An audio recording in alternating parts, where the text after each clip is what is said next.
നമ്മൾക്ക് ചിലത് പോയേ ഒക്കുന്നുണ്ട്. അത് പോയേ ഒക്കും. അതിന് നമ്മൾ പിന്നാലെ പോകുന്നതിൽ കാര്യമില്ല.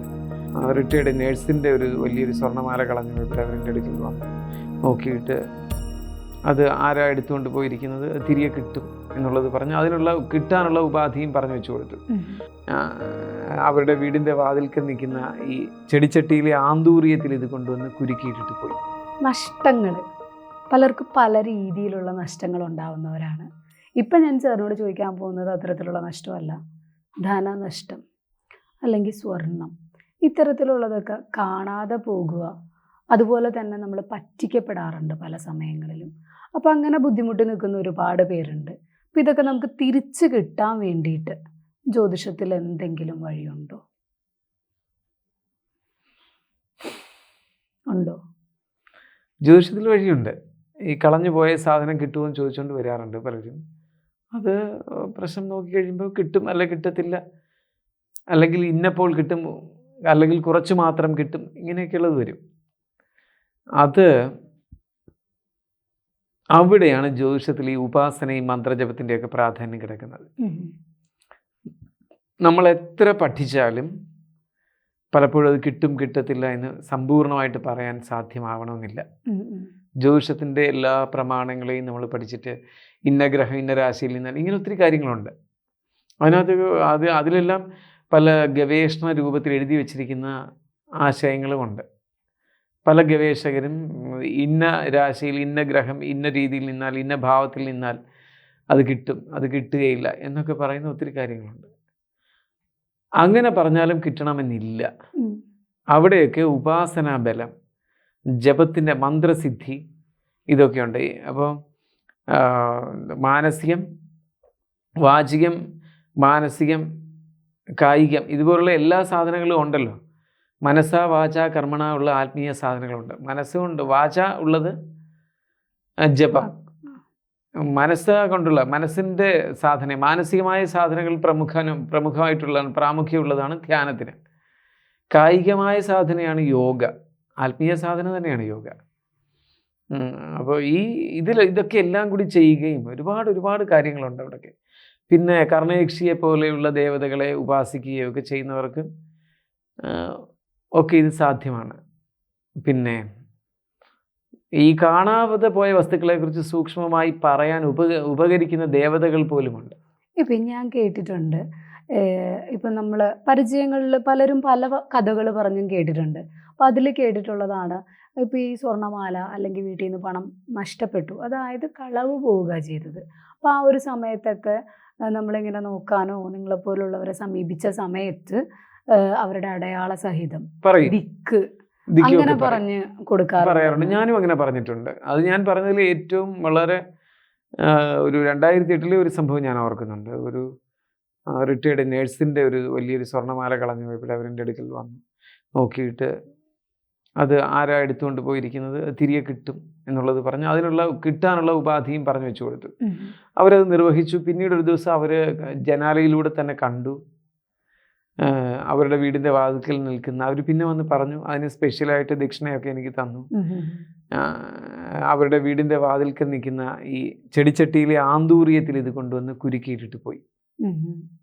അത് ഒരു വലിയ സംഭവമായിരുന്നു. അങ്ങനെ ധാരാളം കാര്യങ്ങൾ വന്നിട്ടുണ്ട്. ചിലത് കിട്ടുകയില്ല എന്ന് കാണും. അടുത്ത കാലത്തൊരു വിഷയം ഉണ്ടായത്, ഒരു വീട്ടിൽ നിന്ന് അത് 2 വർഷം ആകുന്നതേ ഉള്ളൂ, സ്വർണ്ണമാല കളഞ്ഞുപോയി. അവരുടെ കൊച്ചുമകളുടെ സ്വർണ്ണമാല കളഞ്ഞുപോയി എന്ന് പറഞ്ഞ് ആ വീട്ടിൽ അവർ പോലീസിൽ കൊണ്ടുപോയി പരാതി കൊടുത്തെങ്കിൽ നോക്കിയിട്ട് കാണാഞ്ഞിട്ട് അവിടെ വന്നവരെയൊക്കെ ആരെയൊക്കെ ചോദ്യം ചെയ്യുക എന്തൊക്കെയോ ചെയ്തു.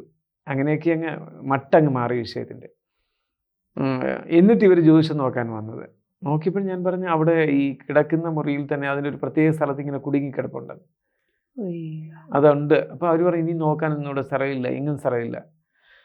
ഞാൻ പറഞ്ഞു ഒന്നുകൂടെ നോക്കാൻ പറഞ്ഞു. അപ്പോൾ ഈ കൊതുക് വല കെട്ടിയിരുന്നല്ലോ, കൊതുകുവലയുടെ കുടുക്കിനകത്ത് ആ കെട്ടിനകത്ത് കിടന്നു മാല. മറ്റുള്ളവരെല്ലാം നാണം കെട്ട് കാണും. അപ്പോൾ അങ്ങനെ ഒരു സംഭവം. ഇപ്പൊ നഷ്ടപ്പെട്ടു പോവുക എന്ന് പറയുമ്പോൾ കാണാതെ പോകുന്ന മുതലുകൾ മാത്രമല്ല, ഇപ്പം ഒരു വസ്തുവിൻ്റെ കാര്യത്തിലായാലും എന്തെങ്കിലും സ്ഥാപനങ്ങൾ ഒന്നിച്ച് പാർട്ട്ണർഷിപ്പിൽ തുടങ്ങിയിട്ട് അങ്ങനെ പറ്റിക്കപ്പെടുന്നവരുണ്ട്. ഇപ്പോൾ വിസ അതിനൊക്കെ പൈസ കൊടുത്തിട്ട് പൈസ നഷ്ടപ്പെട്ടു പോയ ഒരുപാട് പേരുണ്ട്. ഞാനും അതിൽപ്പെട്ടതാണ്. അപ്പോൾ ഇങ്ങനെയൊക്കെ പോയ പണം എന്ന് പറയുന്നത് എല്ലാവർക്കും വിലപ്പെട്ടത് തന്നെയാണ്. അപ്പോൾ ഇതൊക്കെ തിരിച്ചു കിട്ടാൻ വേണ്ടിയിട്ട് ജ്യോതിഷത്തിൽ പറ്റുമോ?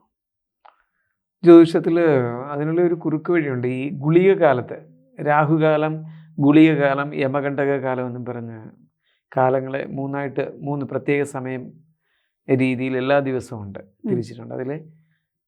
അതൊരു കുറുക്ക് വഴിയായി പറയുന്നത്. ഈ ഗുളിക കാലത്ത് സാമ്പത്തിക ഇടപാടുകൾ നടത്തിയാൽ അത് കൃത്യമായി നടക്കും എന്ന് പറയും. ചില ജ്യോത്സ്യന്മാരല്ലാതെയും പറയുന്നുണ്ട്. എങ്കിലും ഞാൻ കണ്ടിടത്തോളം ഗുളിക കാലത്ത് നടത്തുന്ന ക്രയവിക്രയങ്ങളെല്ലാം കൃത്യമായി നീങ്ങുന്നതായിട്ടാണ് എൻ്റെ അനുഭവം. അങ്ങനൊരു കാര്യമുണ്ട്. പിന്നെ മറ്റൊന്ന്, നമ്മൾക്ക് ചിലത് പോയേ ഒക്കുന്നുണ്ട്. അത് പോയേ ഒക്കൂ. അതിന് നമ്മൾ പിന്നാലെ പോകുന്നതിലും കാര്യമില്ല. പിന്നെ നമ്മൾ ഒരാളുടെ കയ്യിൽ നിന്ന് കടം വാങ്ങിക്കുമ്പോൾ നമുക്ക് പറ്റിയ ആളുകളുടെ കയ്യിൽ നിന്നാണോ കടം വാങ്ങിക്കുന്നത് എന്നുള്ളൊരു വിഷയമുണ്ട്. നമുക്ക് കൊടുക്കാനൊക്കാതെ വരും. എത്ര ശ്രമിച്ചാലും കൊടുക്കാനൊക്കാതെ പറ്റില്ല. അതിന് പിന്നെ വലിയ നമ്മൾ ചെയ്യേണ്ടത്, ഇതൊരു വലിയ ജീവിതത്തിനെ ശക്തമായി ബാധിക്കുന്ന ഒരു വിഷയമാണ്. കൊടുക്കാനുള്ളവർക്ക്, വാങ്ങിക്കാനുള്ളവർക്ക്, കിട്ടാനുള്ളവർക്കും കൊടുക്കാനുള്ളവർക്കും. അവിടെയൊക്കെ നമ്മൾ ഒരുപാട് ഉപാസനാ ദേവതകളുടെയൊക്കെ സ്വാധീനം ഒരുപാട് ആവശ്യമുള്ള ഒരു ഏരിയ. പിന്നെ ഈ ഒരുപാട് പേരെ പറ്റിച്ചിട്ടുള്ളവരുടെ കയ്യിൽ നമ്മൾ പോയി കടം വാങ്ങാതിരിക്കുക നല്ലത്. മനസ്സിലായി. ഒരുപാട് പേരെ കബളിപ്പിച്ച് ധനം ഉണ്ടാക്കിയവരുണ്ട് പലതരത്തിൽ. ഒരുപാട് അങ്ങനെയുള്ളവരുടെ അടുക്കൽ ചിലപ്പോൾ നമ്മൾ ഗതികേടിന് പോയി സഹായം ചോദിച്ചെന്നിരിക്കാം. കടം പലിശയ്ക്കായിരിക്കും, അല്ലെങ്കിൽ കൈവായ്പയായിരിക്കും, പലതും. പക്ഷെ അങ്ങനെ വാങ്ങിക്കുമ്പോൾ അവരുടേതായ കുറേ അധർമ്മത്തിൻ്റെ ദോഷങ്ങളും കൂടി നമ്മളോടൊപ്പം വന്നിട്ട് നമുക്ക് തീരാനാശമാകും. അതൊരു വലിയ വിഷയം. കടം വാങ്ങിച്ചിട്ട് മുടിയുന്നവരെന്ന് പറയുന്നത് അതാണ്.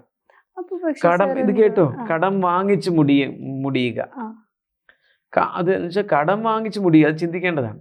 കാരണം അധർമ്മിയുടെ കയ്യിൽ നിന്ന് കടം വാങ്ങിച്ചിട്ടുണ്ടെങ്കിൽ ഈ കടം വാങ്ങിച്ച പൈസയും ഗുണകരമാവുകയില്ല, നമ്മളൊന്നുകൂടി മുടിയുകയും ചെയ്യും. ഇതുപോലെ ചിലർക്ക് പൈസ കൊടുത്തിട്ടുണ്ടെങ്കിലും അതോടുകൂടി നശിക്കുന്ന. പിന്നെ ഒരുപാട് ഹൃദയസമ്പന്നരായ ആളുകളുടെ കയ്യിൽ നിന്ന് കടം വാങ്ങിച്ചാൽ നമുക്ക് അവർ പറയുന്ന സമയത്ത് തന്നെ കൊടുക്കാനുള്ള വഴിയും തെളിയും.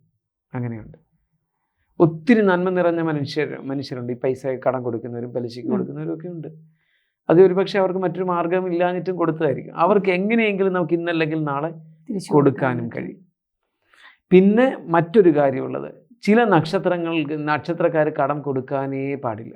കൊടുത്താൽ തിരികെ കിട്ടുന്ന കാര്യം ബുദ്ധിമുട്ടാണ്, വലിയ ബുദ്ധിമുട്ടാണ്.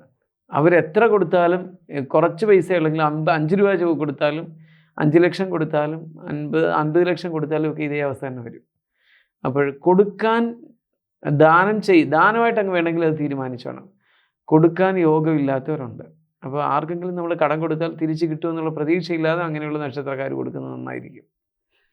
ചില ഗ്രഹനിലക്കാരുണ്ട്, അവർക്കും കൊടുത്തിട്ട് കൈ കിട്ടുന്ന കാര്യം വലിയ ബുദ്ധിമുട്ടാണ്. 2-11 രാശികളിൽ ലഗ്നാൽ 2 ലഗ്നാലാണോ ചന്ദ്രലഗ്നാലാണോ ബലം കൂടുതലും നോക്കിയിട്ട് 2ഉം കൂടി നോക്കണം. അതൊക്കെ ആ സാഹചര്യത്തിൽ സന്ദർഭോചിതമായി കാര്യങ്ങൾ നോക്കേണ്ടതാണ്. അതിൽ 2-11 ഭാവങ്ങളിൽ അശുഭഗ്രഹങ്ങൾ, അവയുടെ ദൃഷ്ടികൾ, ഇങ്ങനെ കുറേ കാര്യങ്ങളുണ്ട്. അതിന് ഒരുപാട് കാര്യങ്ങൾ പറയേണ്ടി വരും. അത് നമുക്ക് ജ്യോതിഷത്തിൻ്റെ ആഴങ്ങളാണ്. അത് നോക്കുമ്പോഴും നമുക്കറിയാം സാമ്പത്തികം കൊടുത്താൽ കിട്ടുന്നവനാണോ, കടം കൊടുത്താൽ കിട്ടുന്നവനാണോ, ട്രേഡിങ്ങിൽ പൈസ നിക്ഷേപിച്ച് പണം വെച്ച് പണം ഉണ്ടാക്കുന്ന പദ്ധതികളുണ്ടല്ലോ, അതിലൊക്കെ പൈസ നിക്ഷേപിച്ച് കൂടുതൽ ഉണ്ടാക്കാൻ സാധ്യതയുള്ളവരാണോ എന്നൊക്കെ നമുക്കറിയാനൊക്കെ. Thank you sir. ജ്യോതിഷമോ വാസ്തുവോ പൂജയോ നിങ്ങൾക്ക് ആവശ്യമുണ്ടോ? താഴെ കാണുന്ന നമ്പറിൽ വാട്സപ്പ് ചെയ്യൂ. നിങ്ങൾ ചെയ്യേണ്ടത് ഇത്രമാത്രം: താഴെ കാണുന്ന നമ്പർ നിങ്ങളുടെ മൊബൈലിൽ സേവ് ചെയ്യൂ. അതിനുശേഷം ഞങ്ങളുടെ നമ്പറിലേക്ക് വാട്സപ്പിലേക്ക് ഹായ് അയക്കൂ. ജ്യോതിഷ സംബന്ധമായ എല്ലാ ആവശ്യങ്ങൾക്കും ABC മലയാളം നിങ്ങളോടൊപ്പമുണ്ട്. സമ്പൂർണ്ണ ജാതകം, സാധാരണ ജാതകമല്ല, സമ്പൂർണ്ണ ജാതകം. 75 പേജുകൾ അടങ്ങുന്ന സമ്പൂർണ്ണ ജാതകം 250 രൂപയ്ക്ക് ഇനി നിങ്ങളുടെ കൈകളിലേക്ക്. അതിനായി നിങ്ങൾ ചെയ്യേണ്ടത് ഇത്രമാത്രം: താഴെ കാണുന്ന നമ്പറിൽ ബന്ധപ്പെടുക. ജ്യോതിഷവുമായി ബന്ധപ്പെട്ട എല്ലാ വിശേഷങ്ങളും നിങ്ങളിലേക്കെത്താൻ ABC ജ്യോതിഷം സബ്സ്ക്രൈബ് ചെയ്യുക.